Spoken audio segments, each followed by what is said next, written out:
Welcome to the Great Detectives of Old Time Radio from Boise, Idaho. This is your host, Adam Graham. If you have a comment, email it to me, box13@greatdetectives.net. Give us a call. The number is 208-991-4783. And become one of our friends on Facebook, facebook.com/Radio Detectives. And you can follow us on Twitter @Radio Detectives. Well, I do want to thank Aaron, who sends along support to our listener support campaign, and also some suggestions. We'll talk a little bit perhaps about a couple of those after the show. In the meantime, I do want to encourage you, if you want to give to the listener support campaign, help us cover some expenses, and also just passion for old-time radio and great detectives, I encourage you, if you want to, go ahead and support the show. All donations of $7 or more receive access to our premium site. Donations of $20 or more get access to our premium site, and they also get a coupon to download my ebook, All I Needed to Know I Learned from Columbo, for free, as well as another gift. And these can include 2 half-hour Twilight Zone radio dramas, modern radio dramas produced with a wide variety of stars, recreating classic shows as well as adding a few new stories to the list. Episodes available include The Classic to Serve Man, The Obsolete Man, and Nightmare at 20,000 Feet. Also available are several of the Colonial Theater dramas, and I do have a special announcement. Jerry Robbins at the Colonial Radio Theater has offered to let us share one of their radio dramas with you with their full permission and blessing, and we'll be doing so on a special show on Saturday, so be sure to be listening for that. Now it's time for today's episode of Sherlock Holmes, The Adventure of the Discordant Bells.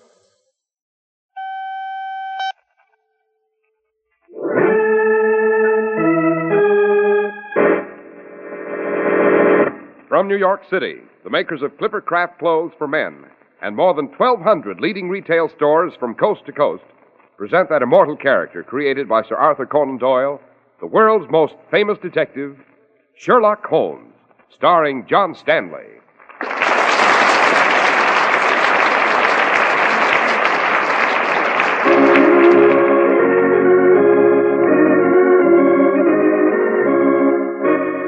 This week's story, The Adventure of the Discordant Bells.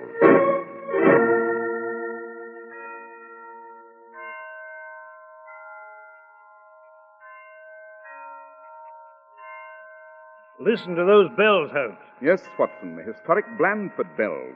They've been ringing from that bell tower for 3 centuries. Sounding out the curfew, eh, Holmes? More than that, my dear fellow. They've warned of enemy ships at sea, of storm and danger. Great Scott, Holmes, the bells there! They're ringing out murder now, Watson. Quick to the bell tower.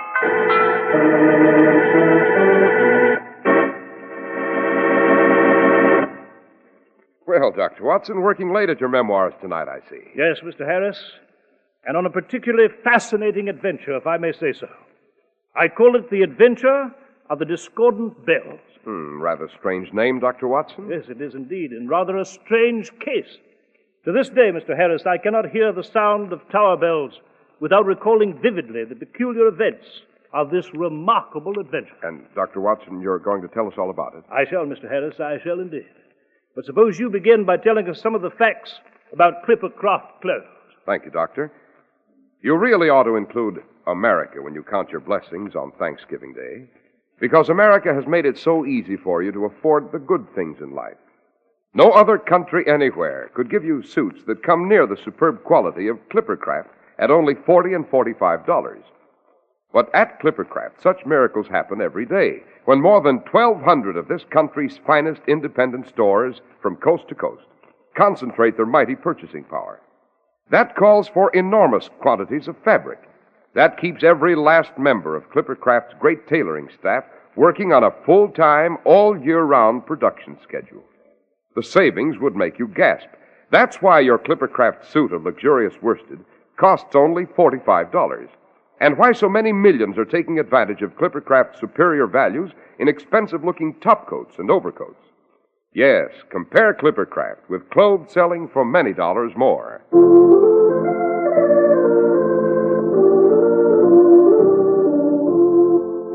And now, Dr. Watson, you were going to tell us of the adventure of the discordant bells. So I was, Mr. Harris. And it begins properly near Eastbourne, at a place called Beachy Head on the Channel Coast in the South Downs country. There, atop a frowning cliff, stood Blandford Abbey, built by the first Lord Blandford centuries ago, along with the famous Blandford bells and the bell tower. These bells were not only historic, but priceless in a material sense, studded with jewels and encrusted with gold filigree. Then one afternoon, Lord Blandford and the Abbey trustee, Charles Easterly, were in council at the Abbey when they received a visitor. My name is Aldgate, Lord Blandford. William Aldgate. You know the name? Yes, Holgate. I know the name. And well his lordship should, eh, Mr. Easterly? Look here, Holgate. If you're going to enter that ridiculous family claim of yours to the Blandford bells... They're mine, Lord Blandford. Do you hear? They're mine, by family right. My ancestor Christopher Aldgate cast those bells for Lord Peter Blandford in the 17th century. He was never paid for his work. He was cheated. Died in debtor's jail. And I suppose you expect me to pay you for the bells, eh, Holgate? My rightful inheritance, Lord Blandford. My father tried to collect it from your family, and my grandfather before him, and his father too. But I'll not be put aside as they were. Oh, won't you, Holgate? Well, let me tell you this. You have no legal right to collect anything, and I'll not submit to blackmail. Now get out. Very well, Lord Blandford. But believe me, you'll regret this. You haven't heard the last of this yet. A very unpleasant fellow, your lordship. Yes, Easterly. That word unpleasant reminds me. I have a very unpleasant duty to perform at the bell tower this evening. Yes? I must tell Oliver Mudge, the bell ringer, that his services are no longer required.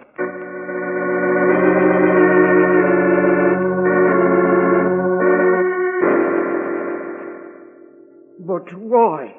Why, your lordship, why? Why are you giving me the sack? I'm sorry, Mudge, but your conduct forces me into it. Twice you've reported to the bell tower here in your cups, disgracefully drunk.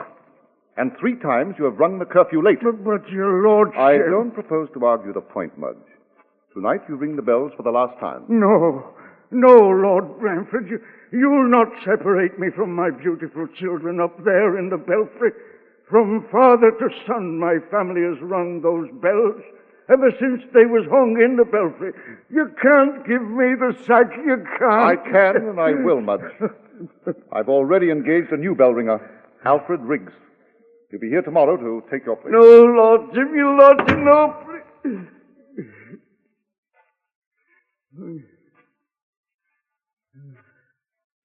You come, my babies up there, my wee babies. Your tongues are still. Come, little Davy, Big George, and beautiful Betty. Open your brown mouths and cry.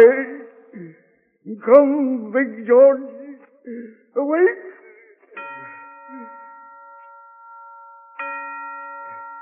Weep, my winsome Betty, weep, girl. Weep bitter tears, for this is our time of parting. Come, little Davy. And now, all of you, cry, cry.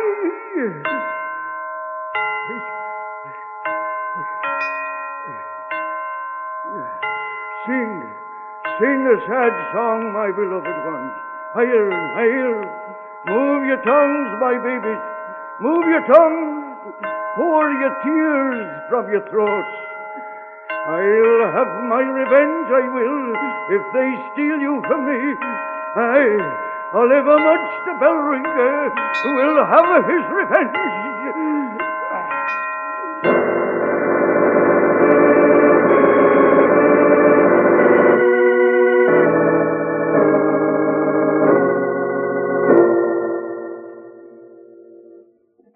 Well, now, my bronze beauties up there, you've got a new master now. Me, Alfred Griggs, the best bell ringer in all of England.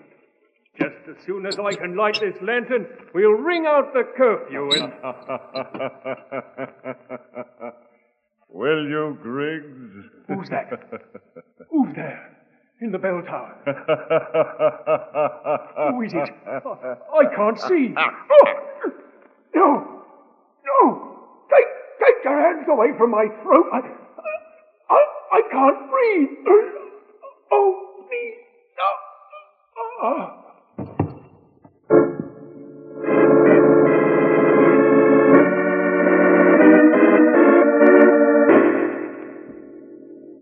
Well, Mr. Holmes, Dr. Watson, I've given you what facts I possess.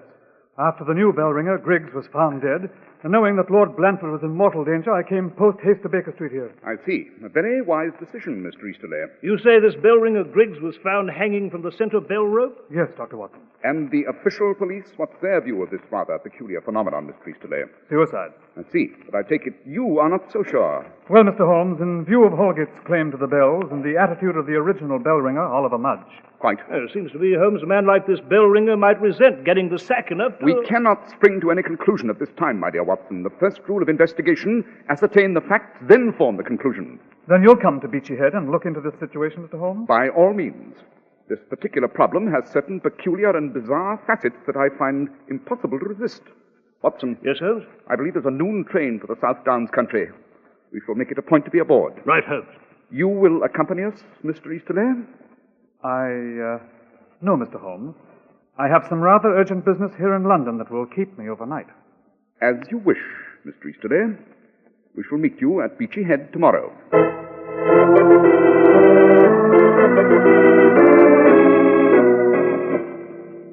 Mr. Holmes, I had no idea that Mr. Easterley, our Abbey trustee, had summoned you here to Beachy Head.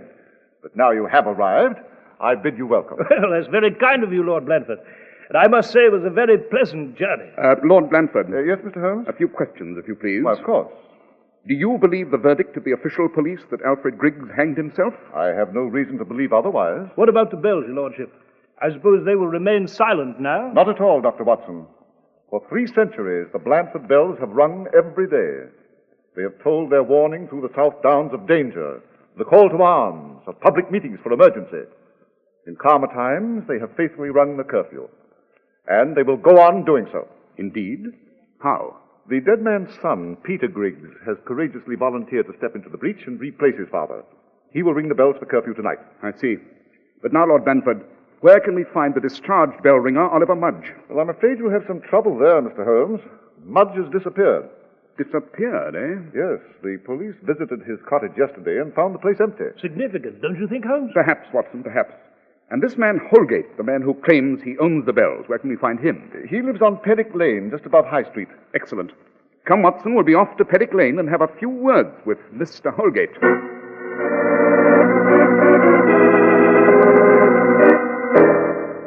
Holgate, I take it you knew the original bell ringer, Oliver Mudge? I knew him, Mr. Holmes. Perhaps you could tell us where we might locate him. I don't know that, Dr. Watson.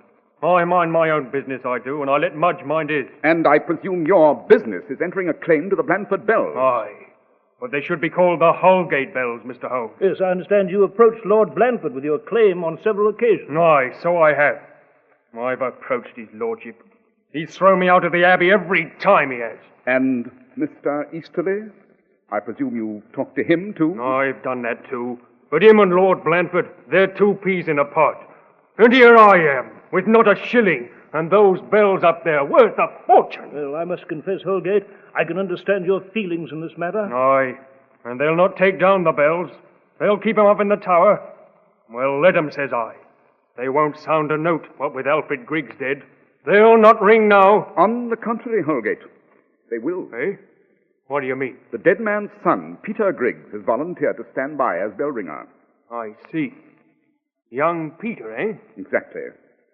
But come, Watson, we must be off. Where to, Holmes? It's rapidly getting dark, Watson, and I should like to inspect that bell tower.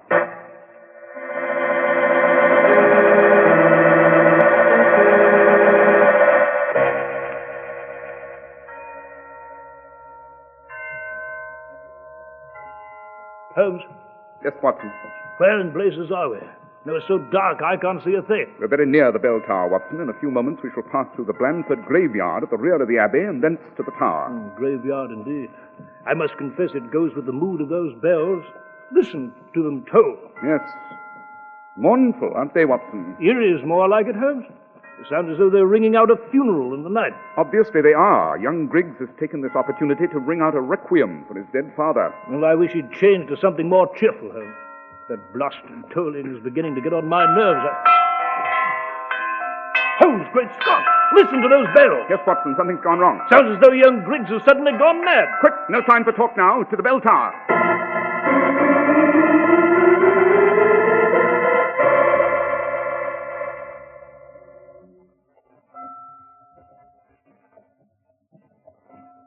Here, Watson. Through this door. It's the only way to get into the bell tower. Yes, right, Holmes.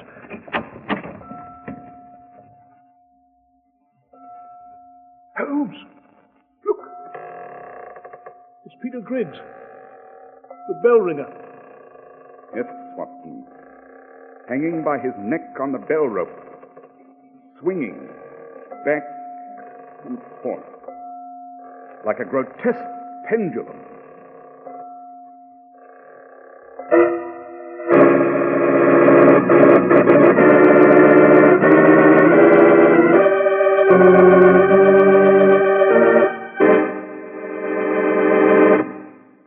When you stop to think of it, you have a lot to be grateful for here in America, especially the brilliant American ideas that are dreamed up just to give your hard-earned dollars greater value. Let's take one shining example, the Clippercraft Plan. More than 1,200 fine independent stores from coast to coast participate in this plan.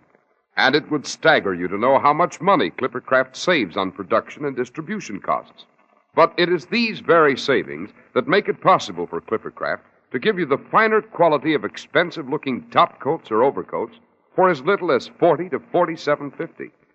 And it is because of these savings that you can own Clippercraft's new lightweight zipper-lining top coats at incredibly low prices. That's why men who know insist on Clippercraft clothes. So be sure to visit the Clippercraft store in your city. These leading stores in the metropolitan area are proud to add their names to Clippercraft in your suits, top coats, and overcoats. In Manhattan, Saks 34th, Broadway at 34th. John Wanamaker Men's Stores, Broadway at 8th and 67 Liberty Street. In Brooklyn, Abraham and Strauss. In Newark, New Jersey, Boulevard Men's Shop, Kresge Newark. And in Jamaica, the B&B Clothes Shop, 16408 Jamaica Avenue.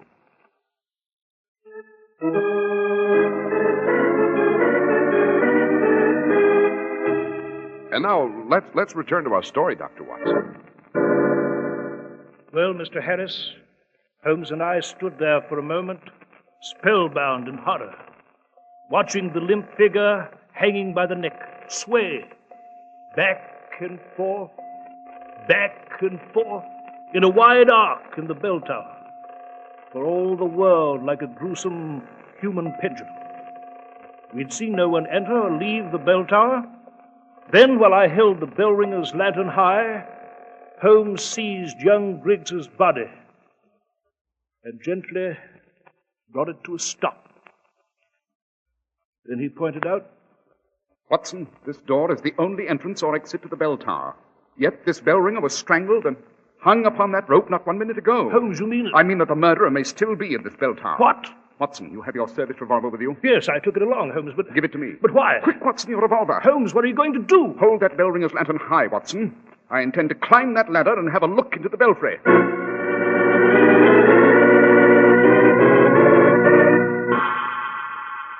Did you see anyone up there, Holmes? No, Watson, the belfry's empty. Holmes, perhaps it was suicide after all. Rubbish. We found the corpse swinging back and forth on a wide arc, did we not? Oh, yes, Then we may make an elementary deduction. A man who hanged himself on a rope would be found in a stationary position. Obviously, being dead and suspended in midair, he could not swing himself to and fro. Jove, Holmes, it's quite clear now. Someone must have been present to give the corpse a push. Exactly. A murderer, Watson, with a fiendish sense of the dramatic. Holmes, what is it? Look here, Watson, on the floor. On the floor? Holmes, I can't say I see anything here. Use your eyes, man, use your eyes. Observe. Note the tiny grains of sand on the stone surface, somewhat moist to the touch. What of it? You'll recall, Watson, that we came to this bell tower along a flagstone walk. Moreover, the entire abbey here is surrounded by a thick lawn. By this reasoning... Holmes, someone is coming. Yes, Watson. Hello? Hello? Who? Oh, it's you, Mr. Holmes. Dr. Watson. I heard the bells and I... Good Lord. Griggs. Young Peter Griggs. He's dead. Right. How did it happen? How? That is what we hope to ascertain, Miss Easterly. I must say that your appearance here is somewhat of a surprise. What do you mean? You told Watson and me at Baker Street that you would not return to Beachy Head until the morrow. It seems that your plans have suddenly changed. Yes. As a matter of fact, I did finish early. Caught the night train back. But enough of that. It's these hideous murders. I assure you, Mr. Holmes, I shall have something extraordinary to say to Lord Blandford in the morning.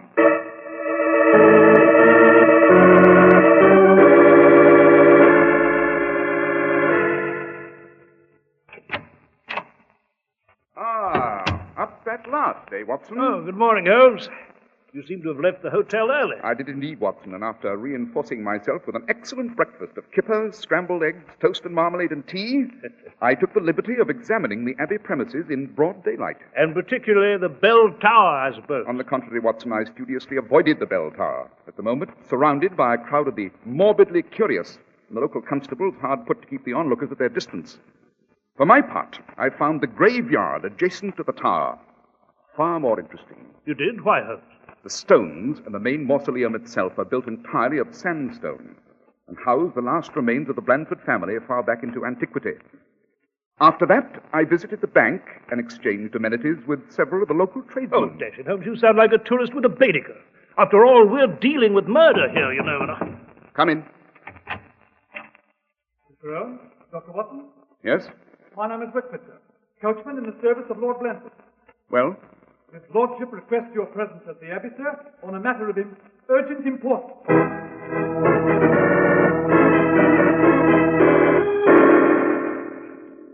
Mr. Holmes, I have decided to ask Dr. Watson yourself not to pursue this case any longer. Have you indeed, Lord Blandford?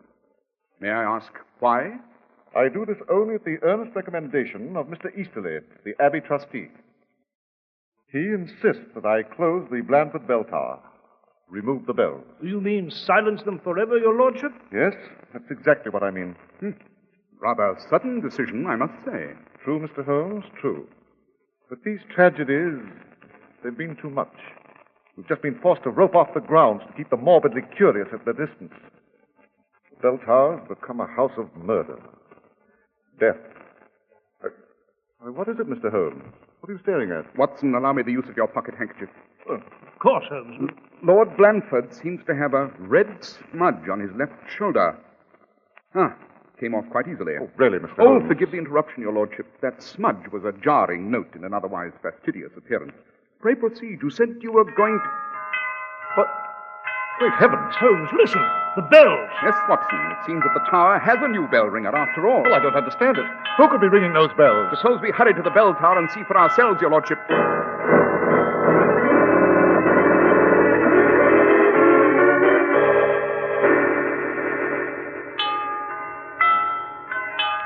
Well, here we are, Holmes. Yes, Watson, we'll be inside the tower in a moment. Well, I don't understand it, Mr. Holmes. I don't understand it. Who could be ringing those bells? We shall see the moment we walk through this door. Whoever it is, it's obviously a professional. Why, it's Mudge. Oliver Mudge. Interesting, Lord Blandford. Steady. The original bell ringer comes back to roost. Mudge! Mudge! Let those bells alone, do you hear? No! No! You'll not drive me away this time, your lordship.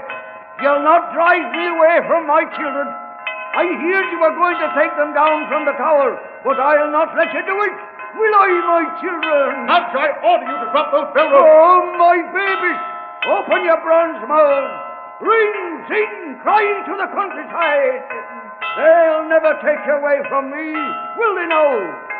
Higher and higher, my golden beauties! Tell them you'll stay! Tell them you'll never leave this tower! Mudge, look out! Holmes! The center bell! The big one is falling!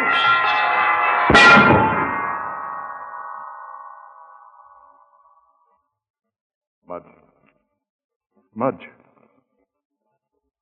Mr. Holmes, is he... Dead? Yes, your lordship, he is indeed.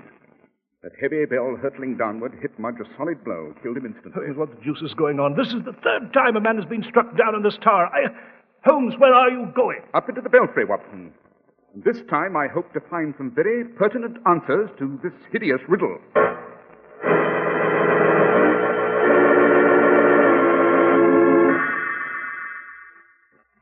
Holmes! I say up there, Holmes! Yes, Watson. Found anything up there in the belfry? I have indeed, Watson. First of all, the fiend responsible for these monstrous crimes used a hacksaw on the metal support of the big center bell, sawed it almost completely through. Anything else up there, Mr. Holmes? Yes. Yes, indeed, Lord Blandford. What is it? The murderer left his footprints in the dust of the belfry. And in doing so, your lordship, I might add, he left his death warrant. Watson. Yes, Holmes? We'll return to the belfry here tomorrow morning with the proper apparatus to take casts of these footprints. After that, I'm willing to wager that the villain will be apprehended and the case closed.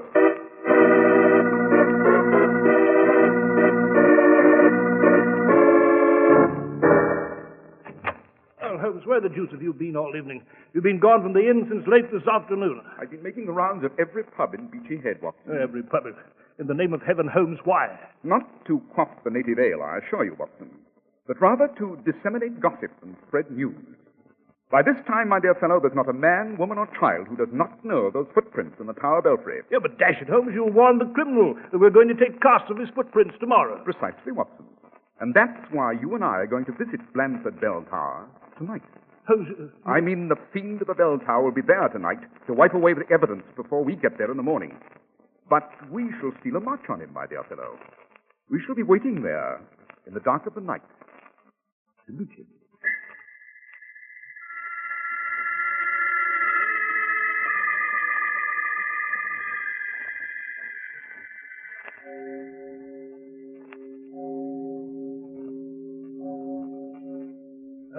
It's 3 o'clock, Holmes. It is indeed, Watson. Friend hasn't appeared as yet. I must say, Holmes, I'm getting juiced tired lying prone on this belfry floor. If you had some idea who this fellow is... I have, Watson. His identity is quite obvious. So, too, is his method of exit and entrance into this tower.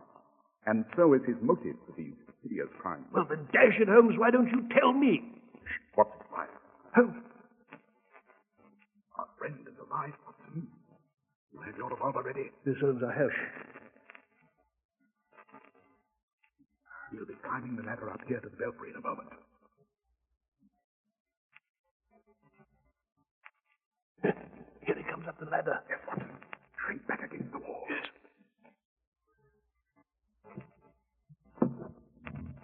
Stand where you are, Lord Blandford. What? By Jove, Blandford! Don't move, your lordship. Dr. Watson has a revolver pointed at you, and I assure you he'll use it if necessary. I see. Then you know that I... Yes, Lord Blandford, I knew some time ago. But how? How? I thought I'd... The ego of the criminal mind, your lordship. Your crimes were far from perfect to a careful analyst. First of all, you were careless enough to leave grains of sand on the floor. Moist sand. That sand could not have come from the ground, since they consisted entirely of lawn and flagstone walks. Yes, but Holmes, I don't understand. Elementary, my dear Watson, elementary. Moist sand meant sand from underground. We did not see his lordship come out of the doorway, you recall. Therefore, he must have left the tower from within, through some sort of tunnel dug underground. And I believe there is a tunnel leading into this tower from the mausoleum. Is there not, Lord Blandford? You hid in your ancestors' mausoleum, came in through the tunnel, hanged those unfortunate bell ringers, and returned to the mausoleum. How did you know I was in the mausoleum? The tomb is a soft red sandstone. And you had a red smudge on your shoulder, which I wiped off on Dr. Watson's handkerchief here. That smudge also proved to be sandstone. Lord Blandford, why did you commit these horrible acts? Money, Dr. Watson. I needed money. Yes, so I ascertained at the bank and by talking to various tradesmen here in the village, Your Lordship. You were heavily in debt through some unfortunate stock transactions, and you needed to recoup. Oh, the bells. That was the answer, do you hear? The bells. If I could get them out of the tower, they'd be mine. I could sell them for thousands of pounds. But you couldn't dismantle the bells without facing an aroused citizenry, could you, Lord Blandford? You knew the South Downs folk would never let you tear down that tower, so dear to them by tradition. Yes, that's correct. So you fell upon this fiendish scheme to make the tower a death trap, and thus have a legitimate excuse to dismantle the Blandford bells. Oh, yes. I counted upon the notoriety. Watson? Yes, Holmes? Go to the village and get a constable. I'll wait here with Lord Blandford. And I promise him all the notoriety he wants. In every newspaper in England.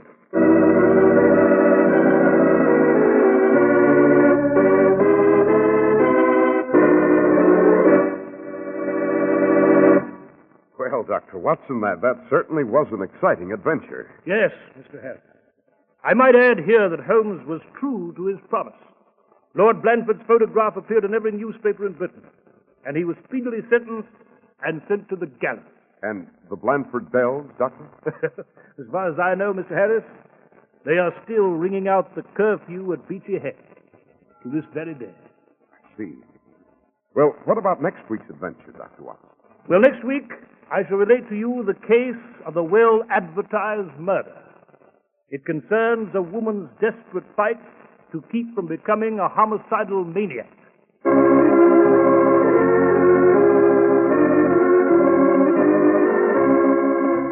The makers of Clippercraft clothes and more than 1,200 stores from coast to coast have brought you another in the new series of broadcasts featuring the world's most famous detective, Sherlock Holmes. Our stories are based upon the character Sherlock Holmes, created by Sir Arthur Conan Doyle, and the program is produced and directed by Basil Lockridge. Sherlock Holmes is played by John Stanley, Dr. Watson by George Spelman. This week's story was written by Max Ehrlich, with special music by Albert Berman.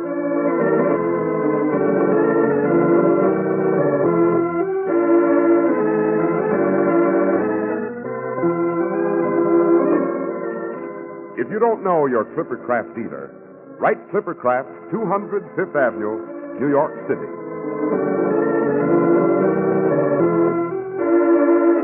Be sure to listen next week to Sherlock Holmes in The Case of the Well-Advertised Murder.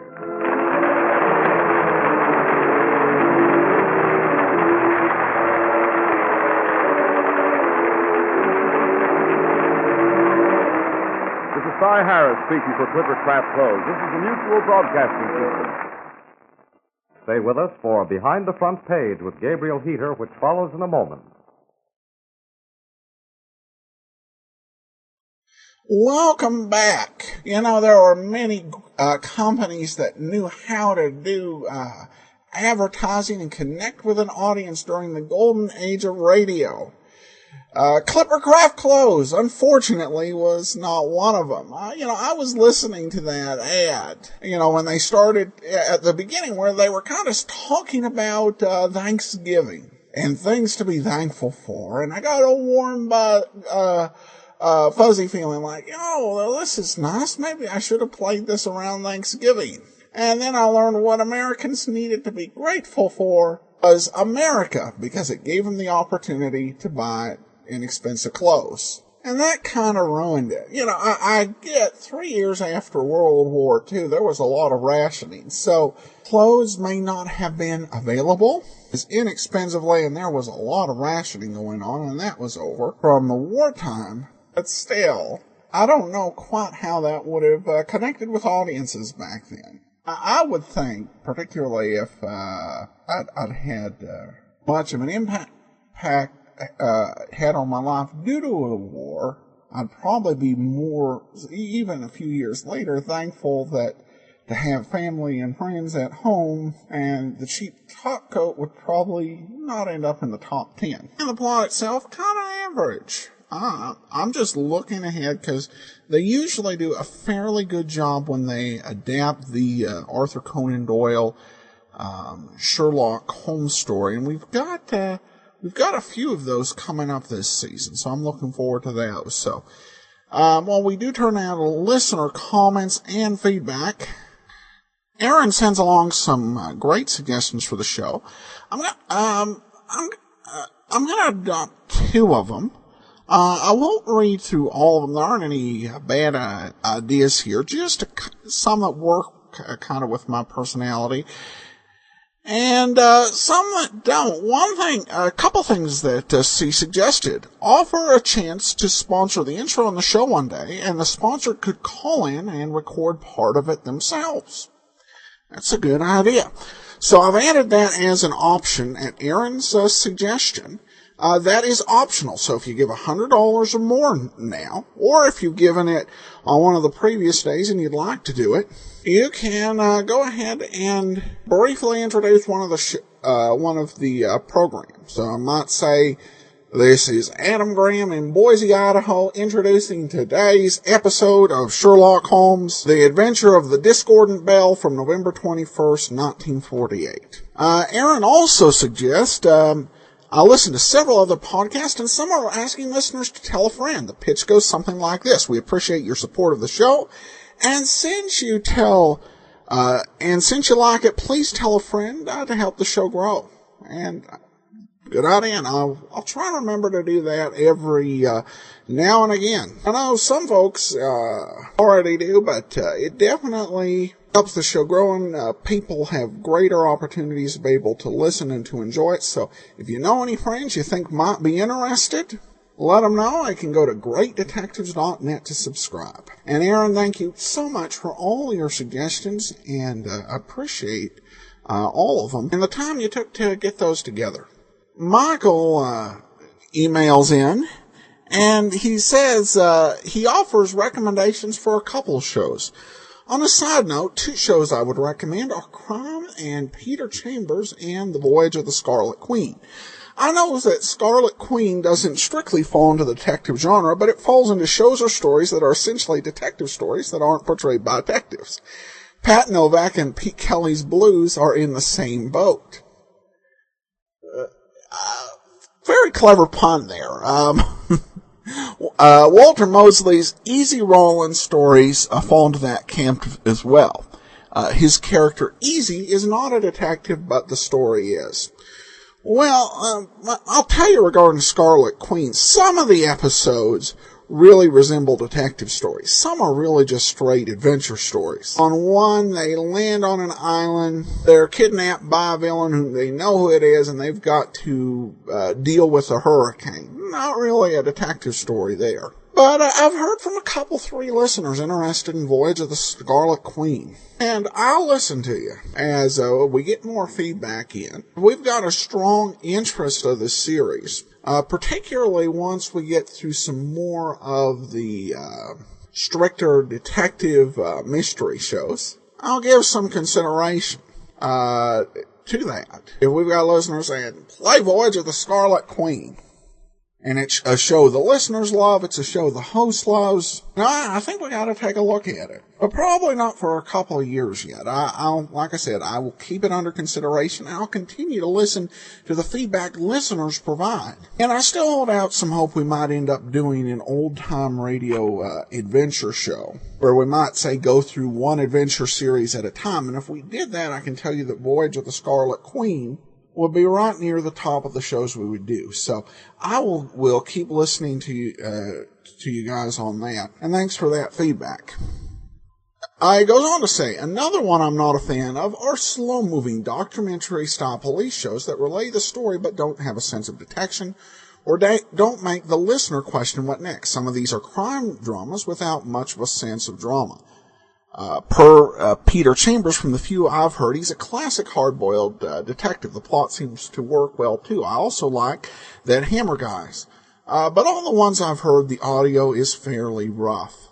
Well, thanks, Michael, on both of those counts. I always appreciate hearing, what type of shows people might want next. Now, some of the bigger programs like the Sam Spades, the Richard Diamonds, the Philip Marlowes are going to be a little bit harder to do immediately, because many of the more popular shows have got 70, 90, 100 episodes in circulation. So we have to find a lot of space for them. But both the shows that Michael mentioned, both of them have got less than 25 episodes out there. And we've already kind of mapped out what we're going to play in the 2012-2013 season. But the feedback you provide us will really can help shape, particularly around those shows where there aren't so many episodes out there. If we hear listeners suggesting something, I'll definitely make an effort to see what we can do to